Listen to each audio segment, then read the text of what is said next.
Assalamualaikum warahmatullahi wabarakatuh. Welcome back to my channel. Kembali lagi bersama aku di Benar di sini. Gimana guys? Kalian nggak melewatkan kesempatan di 2021 ini kan? Dimana lumayan banyak juga yang dibutuhkan, tetapi khususnya untuk Kemenkumham atau Kementerian Hukum dan Hak Asasi Manusia, memang banyak banget peserta yang yang bisa dibilang insecure karena memang ada persyaratan yang ditinggikan, jadi dipatahkan oleh tinggi badan ya, dimana sebelumnya kan tinggi badan perempuan hanya 100, persyaratannya hanya 155.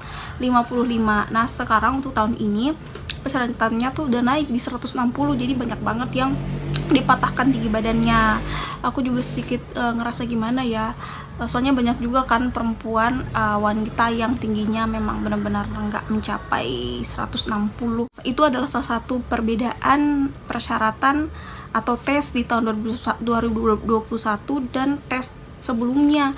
Salah satunya juga yang berbeda dari alur maksudnya alur seleksinya juga berbeda, dimana tahun ini kan diukur tinggi badannya pas seleksi administrasi kan, kalian disuruh ke puskesmas atau ke rumah sakit untuk dimintai tinggi badan dan berat badan kan. Nah kalau di tahun sebelumnya kan setelah tes administrasi penguploadan berkas baru di verifikasi berkasnya. Nah untuk tahun yang sekarang udah nggak pakai lagi namanya pemeriksaan berkas asli, jadi pemeriksaan berkasnya itu udah pada di seleksi awal, yang seleksi penguploadan berkas tadi. Aku harap kalian nggak terlambat mengupload berkasnya atau nggak ada kesalahan dalam penguploadan berkas, karena banyak kasus yang aku temui ya di TikTok itu, banyak yang mengunggah gimana mereka itu terlambat untuk mengupload berkas ya di situs sscsn.bkn.go.id. Kenapa bisa terlambat ya? Soalnya kan kemarin kan ada perpanjangan waktu pengunggahan berkasnya juga kan. Jadi di mana kalian tuh, di mana sampai bisa terlambat gitu? Aku aja liatnya kecewa, apalagi kalian yang merasakannya ya kan. Yang pasti jangan berkecil hati, tetap semangat ya, nanti juga bakalan ada kesempatan terbuka untuk kalian juga. Nah di video kali ini kita akan membahas mengenai seleksi administrasi, di mana seleksi administrasi ini akan diumumkan pada tanggal 2 Agustus sampai dengan tanggal 3 Agustus 2021. Dan setelah pengumumannya itu ada 3 hari dikasih kesempatan kalian untuk menyanggah ya, dinamakan masa sanggah, karena memang banyak banget pertanyaan-pertanyaan yang masuk di DM aku atau di TikTok, di video TikTok aku maupun di YouTube mengenai masa sanggah.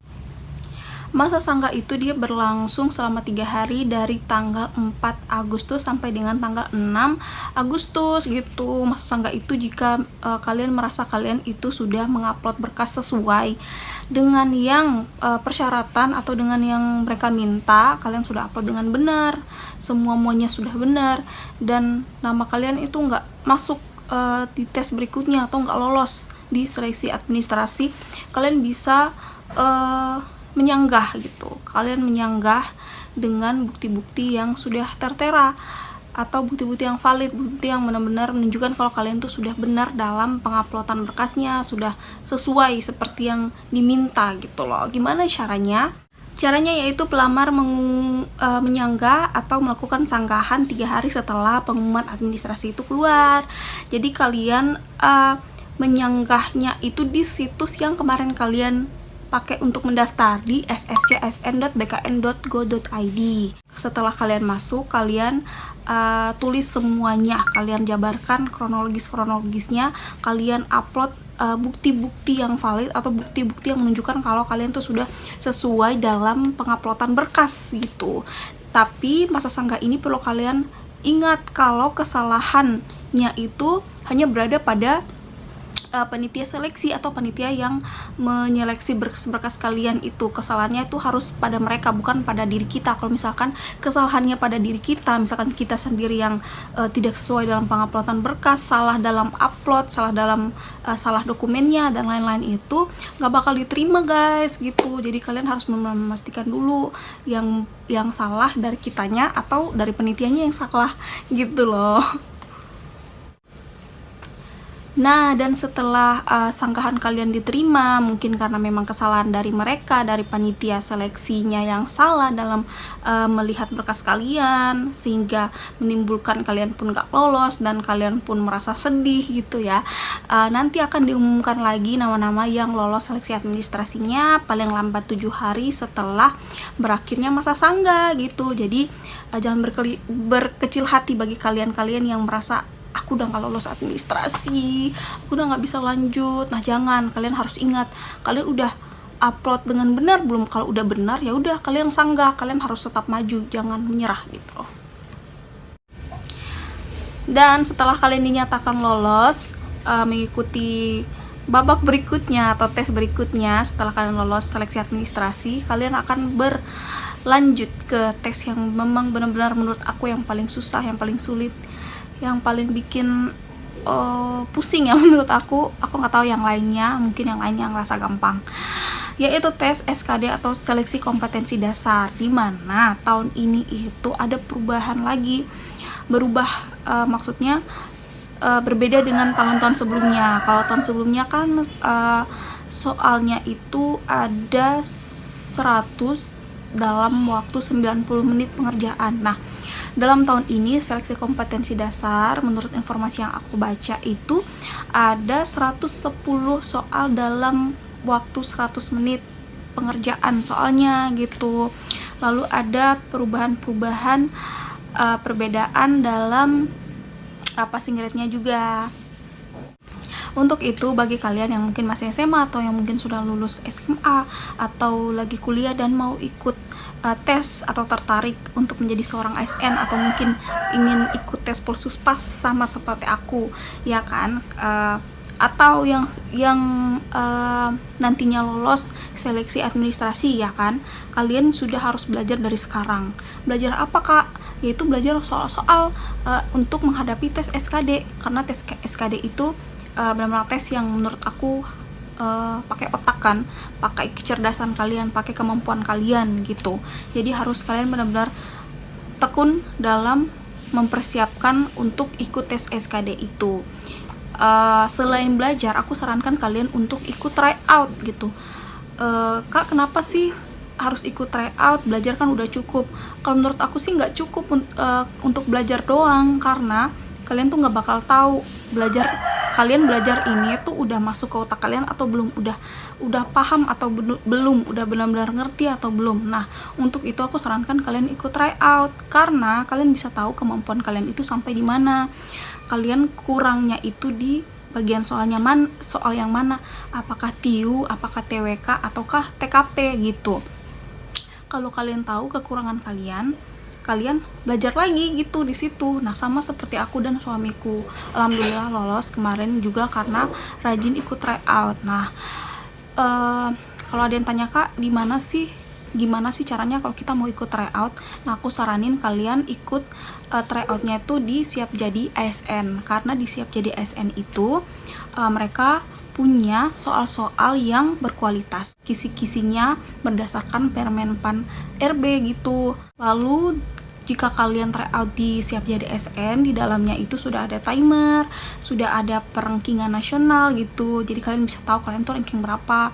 Kalian bisa mengerjakannya tuh pakai timer supaya kalian benar-benar belajar untuk mengerjakan soal dengan cepat dan tepat. Siap Jadi ASN juga kalian bisa mendapatkan e-book atau materi-materi. Jadi sebelum kalian mengerjakan, kalian bisa lihat materi-materi atau contoh-contohnya seperti apa. Lalu juga ada tips dan trik cara pengerjaan soalnya gitu. Jadi udah lengkap banget menurut aku. Kalian bisa langsung klik link yang ada di description box. Lalu kalian klik nama lengkap kalian, username, alamat email, dan password.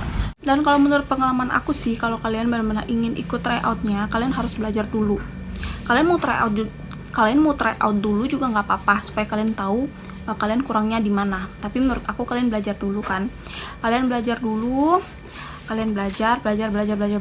TIU, TKP, TWK. Nah, setelah belajar kalian uji kemampuan kalian tuh di situ, di Siap Jadi ASN. Nah, kalian uji kemampuan kalian, terus kalian nanti catat atau kan sudah ada nanti riwayatnya kalian tryoutnya tuh tanggal berapa, bulan berapa, tahun berapa, nah nilai kalian sekian. Nah lalu kalian belajar lagi gitu, nah setelah belajar kalian tryout lagi. Nah terus kalian lihat perbandingannya, itu kalian pasti akan ada peningkatan dalam kualitas belajar kalian karena kalian udah tahu kekurangan kalian tuh di mana, kalian itu sulitnya tuh di mana. Nah setelah kalian tahu, kalian pasti akan cari tahu lagi kan, kalian akan memantapkan kekurangan kalian itu. Nah lalu kalian ikut lagi sampai benar-benar nilai kaliannya itu mencapai passing grade atau nilai yang benar-benar dinyatakan lolos gitu, baru kalian itu dinyatakan siap untuk ikut seleksi kompetensi dasar. Nah kayak gitu belajar yang benar menurut aku ya. Jadi jangan asal-asalan dalam menghadapi tes SKD. Kalian gak bisa santai-santai, kalian gak bisa nantinya udah 3 hari lagi atau udah besoknya mau SKD baru kalian di sini buka buku. Ini tes SKD itu nggak sama kayak tes waktu kalian sekolah, waktu kalian kuliah, itu nggak sama ya. Jadi demi kalian bisa mencapai cita-cita kalian ya, aku usahakan kalian itu juga menempuh usaha yang terbaik juga supaya kalian bisa mendapatkan hasil yang terbaik gitu guys. Oke guys, cukup sekian video dari aku. Kalau kalian suka jangan lupa like, subscribe, dan share juga supaya kalian gak ketinggalan. Nanti kalau aku bikin video yang baru lagi, mungkin aku akan bahas mengenai kisi-kisi atau aku akan buat Q&A. Jadi silahkan kalian DM di Instagram aku biar aku bisa jawab pertanyaan kalian di YouTube. Oke, see you next time. Assalamualaikum warahmatullahi wabarakatuh.